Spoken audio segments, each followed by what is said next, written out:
A paz do Senhor Jesus, queridos pastores, coordenadores, superintendentes, alunos da nossa grandiosa Escola Bíblica Dominical. Outra vez juntos aqui no canal para vivermos mais um momento de aprendizado através da nossa lição de hoje, baseado aqui no primeiro e segundo livro de Samuel, é a revista que nós estamos estudando. Eu creio que você já tem. E hoje nós vamos à lição de número 6, que tem base em 1 Samuel 16, 17, esses dois capítulos, e que traz como título Davi e Golias. A lição de hoje é uma lição muito prática, em virtude de ser um tema bastante conhecido de todos nós. Desde criança, na EBD, a gente ouve a história de Davi e Golias, este duelo interessante, que também é do conhecimento de muita gente fora do mundo religioso. É realmente uma história impactante. O textual está em 1 Samuel 17:45. Davi, porém, disse ao filisteu: Tu vens a mim com espada e com lança e com escudo, eu, porém, vou contra ti em nome do Senhor dos Exércitos, o Deus de Israel, a quem você afrontou. A verdade prática diz o seguinte: essa é uma batalha real, mas também simbólica e ilustrativa, que nos ensina como vencermos os gigantes da vida. Você vai fazer a exposição da lição e o ponto fundamental, a gente vai estudar Davi, Golias e o duelo. Mas o fundamental dessa lição, você já pode passar de imediato para a igreja e para a classe, que a história que envolve Davi e Golias, este duelo, ele é real, ele realmente aconteceu, mas ele é uma ilustração, uma simbologia do que acontece na nossa vida nos dias de hoje. Portanto, uma mensagem bíblica aplicada à vida de todos os cristãos, em todos os tempos, em todos os lugares, e uma mensagem para hoje. Muito maravilhoso isso. Ela está dividida em 3 tópicos: quem era Davi, quem era Golias e os segredos dessa vitória.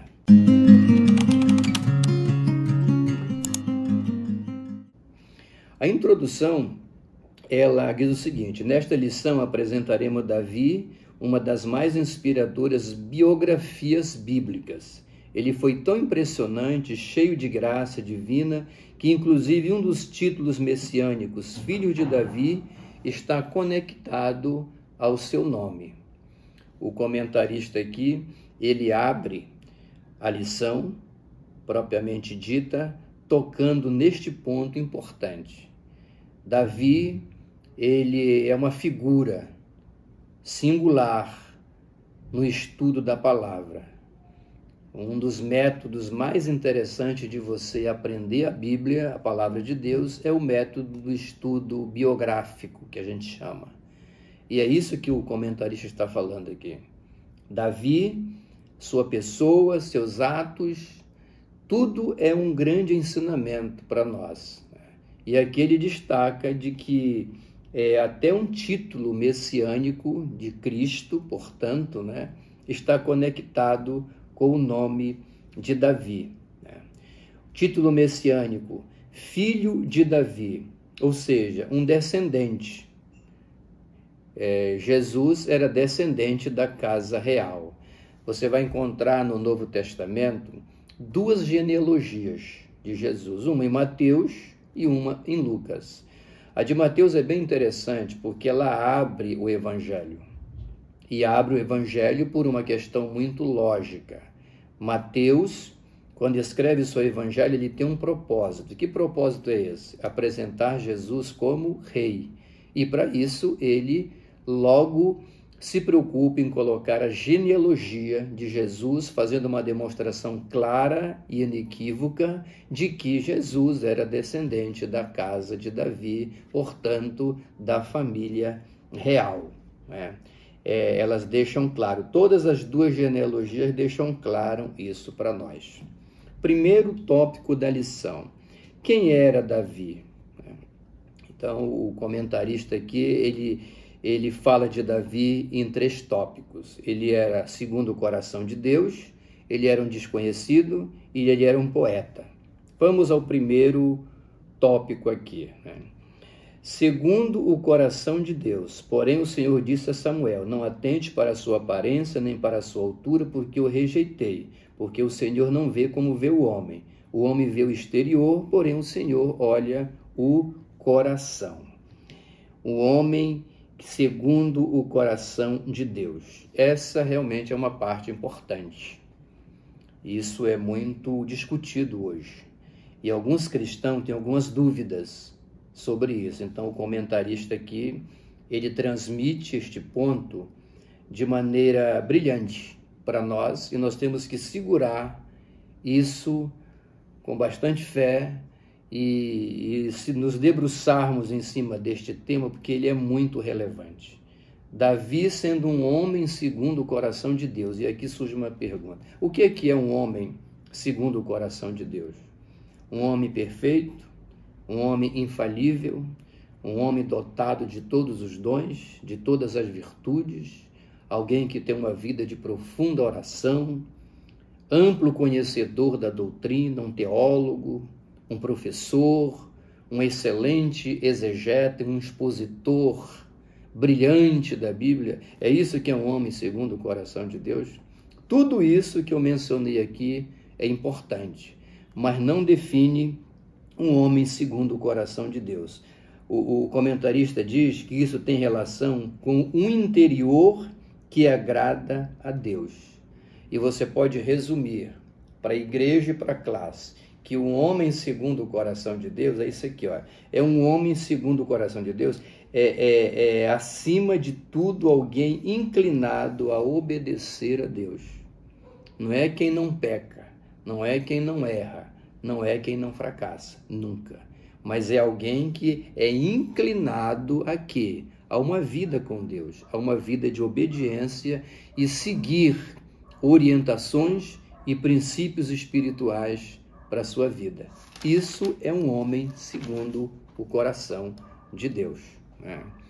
E agora eu anotei aqui, para enriquecer isso aqui, se você quiser utilizar, aonde que você encontra fundamentos na Bíblia para essa expressão, o homem segundo o coração de Deus. Se você quiser saber por que Davi foi um homem segundo o coração de Deus, é só você ler o Salmo 51, aonde Davi faz declarações que demonstram por que ele foi considerado o homem segundo o coração de Deus. Em primeiro lugar, ele tinha consciência de uma natureza pecaminosa. Nasci em pecado, nasci em iniquidade, em pecado me concebeu minha mãe. Ele tinha consciência que era um pecador. Ele não se considerava um querubim de 7 asas, não. Segundo lugar, não tinha dificuldade de confessar o seu pecado. Salmo 51 diz o seguinte: fiz o que era mal perante os teus olhos. Ele errava, praticou erros graves, grosseiros, muito graves, mas ele tinha essa sensibilidade de reconhecer o seu pecado. Entendeu? Ele reconhecia que pecou. Isso é uma lição para nós. Você já ouviu falar de alguém que pecou gravemente, inclusive líderes, que só confessam quando a pressão vai em cima, mostra-se as provas, a fita, o vídeo, a declaração, e quando não tem mais para onde correr, confessa. Enquanto não acontece isso, nega, mas o pecado está lá e a pessoa está no púlpito ministrando. Davi não, ele pecava e tinha sensibilidade de se arrepender e de confessar o seu pecado. Em terceiro lugar, ele considerava a sua comunhão com Deus como um bem superior, entendeu? Superior ao poder e às riquezas. Ele considerava que a sua comunhão, o seu relacionamento com Deus estava acima de tudo. Tanto que ele ora no Salmo 51, no versículo 11, dizendo: não me retires o teu Santo Espírito. Ou seja, eu posso perder outras coisas. Perder o prestígio, perder o cargo, perder o poder e coisas relacionadas. Mas, por favor, não afasta de mim o teu Espírito. A minha vida contigo é o meu bem maior. Por esses motivos e por outros que você encontra no Salmo 51 e em outras partes da Bíblia, Davi é chamado o homem segundo o coração de Deus. Coisa maravilhosa.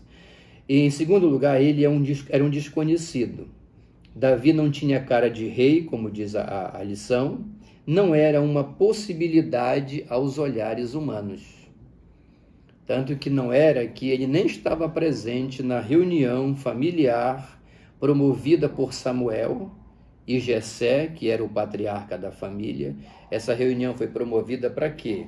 Para que os varões, filhos de Jessé, passassem na frente do profeta e um deles seria escolhido o rei de Israel. Seria ungido. Davi nem estava lá porque nem a família dele acreditava que ele podia ser alguma coisa. Então ele era um desconhecido, mas Deus age diferente. Deus não segue padrões e lógicas humanas. Davi não estava na reunião, mas estava nos planos de Deus. Essa é a mensagem para nós. Você e eu podemos não fazer parte de um projeto humano. Não oferecemos aí, não somos uma possibilidade nos olhares das pessoas. Mas Deus, ele é, às vezes, contraditório. Ele contradiz tudo, todo o poder, toda a lógica, toda a clareza humana para estabelecer os seus propósitos. Você vai ver, a Bíblia está recheada disso. O caso de Davi é um caso interessante. Menino, ele estava lá e Deus o chamou e fez dele, de um desconhecido, um grande instrumento. Ele pode fazer conosco também. O terceiro tópico, ele era um poeta e músico, né? Quando você lê o Saltério, que são os 150 salmos que compõem a Bíblia, você vai perceber que grande parte desses salmos são atribuídos a Davi. E ele, quando você lê esses salmos, você percebe que ele aproveita os salmos para expressar a fraqueza humana, a grandeza divina, o perdão de Deus, a mão misericordiosa do Senhor, a forma como Deus nos guarda dos nossos inimigos, nos livra daqueles que querem nos destruir. E isso está presente de maneira muito forte nos salmos de Davi. E, acima de tudo, o reconhecimento que ele faz da soberania e da supremacia divina. É muito importante isso. Certo? Então, Davi é esse personagem. Um homem segundo o coração de Deus, um desconhecido que foi feito um instrumento e um músico, poeta, que, inspirado por Deus, nos abençoa até hoje com os seus salmos. O segundo tópico da lição é saindo de Davi, indo para Golias. Quem foi Golias? Aqui está. Golias foi um gigante. Todos nós conhecemos isso, né? Então saiu do arraial dos filisteus um homem guerreiro, cujo nome era Golias de Gade, que era a sua cidade, da altura de 6 côvados e 1 palmo. Um côvado é, em média, 45 centímetros, é só fazer a conta. E 1 palmo bíblico era 22 centímetros, mais ou menos. Então, Golias, ele era um homem de altura de mais ou menos 2 metros e 96 centímetros, quase 3 metros. Era um homem realmente muito grande, né? E, além de gigante, ele era um representante do exército filisteu. Olha o clamor dele: se ele puder pelejar comigo e me ferir, seremos vossos servos. Porém, se eu vencer e ferir, então sereis nossos servos e nos servireis. Essa foi a palavra de Golias no meio do vale, e ele repetiu isso 80 vezes, durante 40 dias, de manhã e à noite, afrontando o exército de Israel, né? Mas Golias aqui ele não é apenas um representante filisteu, não é apenas um gigante, mas a lição traz que ele é um símbolo, e esse item é muito importante. Chegava-se, pois, o filisteu pela manhã e à tarde e apresentou-se por 40 dias. Um homem que é o chamado efeito surpresa. O exército de Israel ia enfrentar os filisteus. Na cabeça dos soldados israelenses, dos hebreus, eles iam para mais uma batalha, de muitas que eles estavam acostumados a lutar. Mas naquele dia aconteceu o efeito surpresa. Eles não esperavam que Golias aparecesse no meio do vale com essa proposta, pedindo um homem para lutar com ele. Eles não esperavam por isso. Foi o efeito surpresa. E isso já é uma lição para nós, porque a vida oferece lutas, tempestades, momentos de dores difíceis que são o quê? Imprevisíveis. Aparece de supetão, de uma hora para outra. Você está contando com uma coisa e vem algo muito maior, muito mais desafiador, e este é o caso aqui dessa aparição de Golias. Então, por que ele é símbolo? Porque ele é símbolo dos grandes desafios de nossa caminhada. Ele era um gigante. E aqui e ali, nós como cristãos, estamos enfrentando esses desafios, essas lutas, essas dores.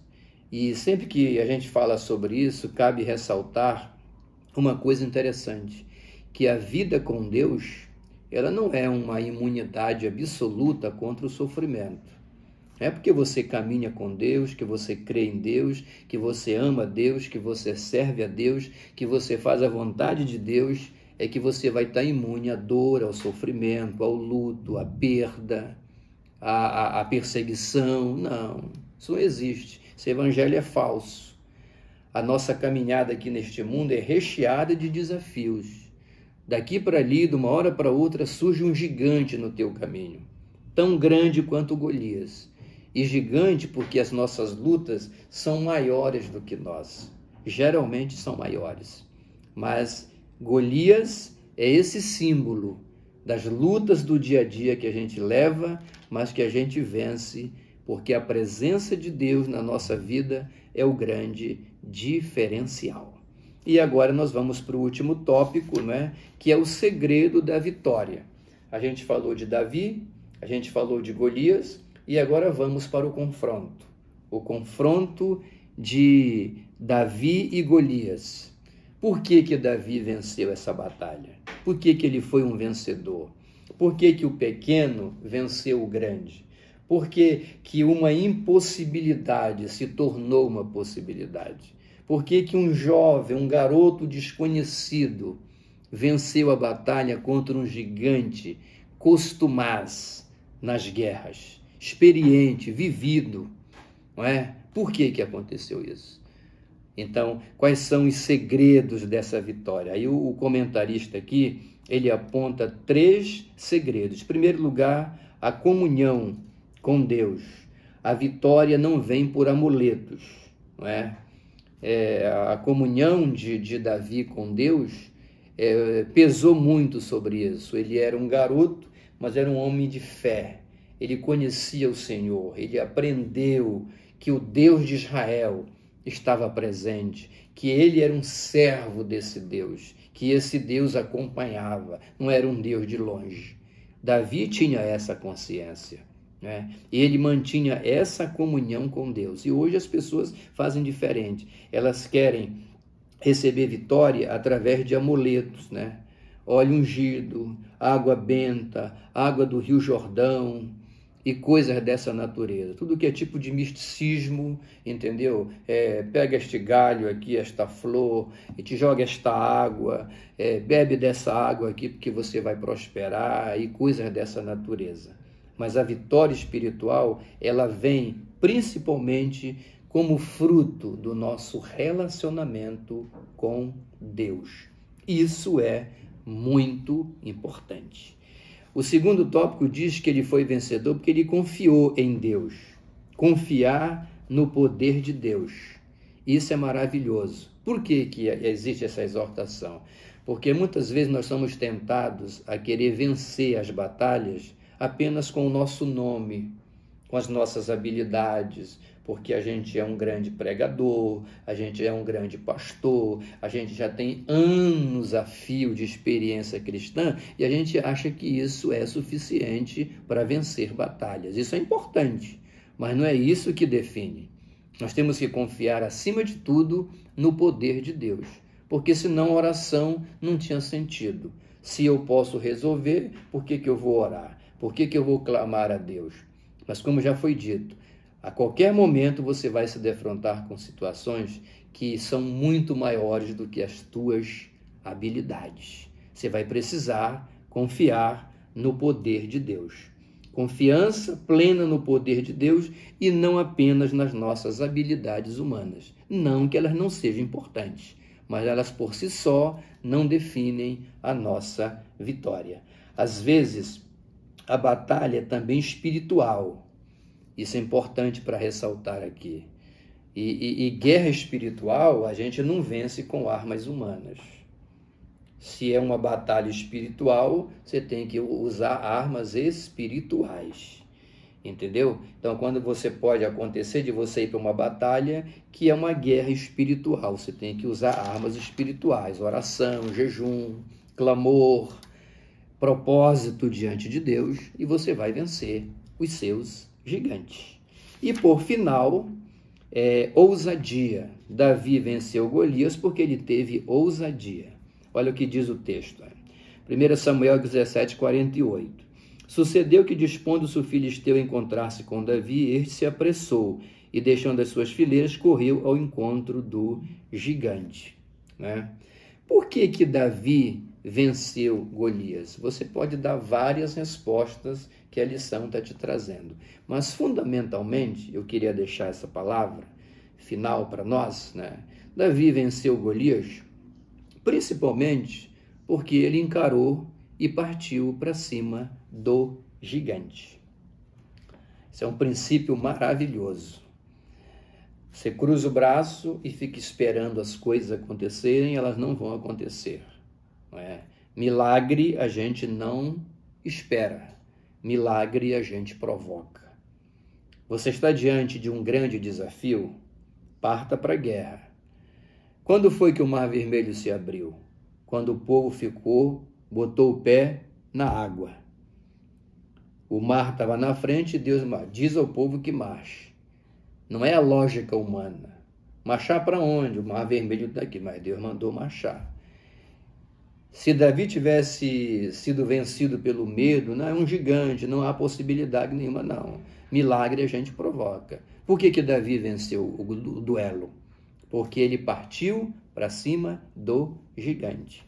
Sabe quando é que eu e você vamos vencer os nossos desafios, os nossos gigantes? Quando a gente fizer exatamente o que ele fez. Partir para cima do gigante. Não nas nossas habilidades apenas, mas em nome do Senhor dos Exércitos, sabendo que é Ele que nos concede as vitórias. Essa é a lição desse domingo. Maravilhosa, conhecida, mas também profunda, muito profunda. Você vai se aprofundando e vai transmitindo a palavra de Deus. Finalmente, eu quero dizer que algumas pessoas me encaminharam um pedido sobre uma pergunta: por que Davi usou 5 pedras no seu alforje ali, na sua bolsa? Por que ele foi lá no riacho e pegou 5 pedras? É uma pergunta interessante, mas para não fugir do propósito geral da lição, que já foi colocado aqui, amanhã ou depois, antes de domingo, eu vou postar um vídeo especialmente tratando dessa questão. Por que Davi pegou no riacho 5 pedras, já que ele ia lutar com Golias, com um gigante? Isso é muito interessante. Que Deus te abençoe sua vida, seus estudos, sua classe, sua igreja, e me permita orar pela nossa grande escola no domingo que se aproxima.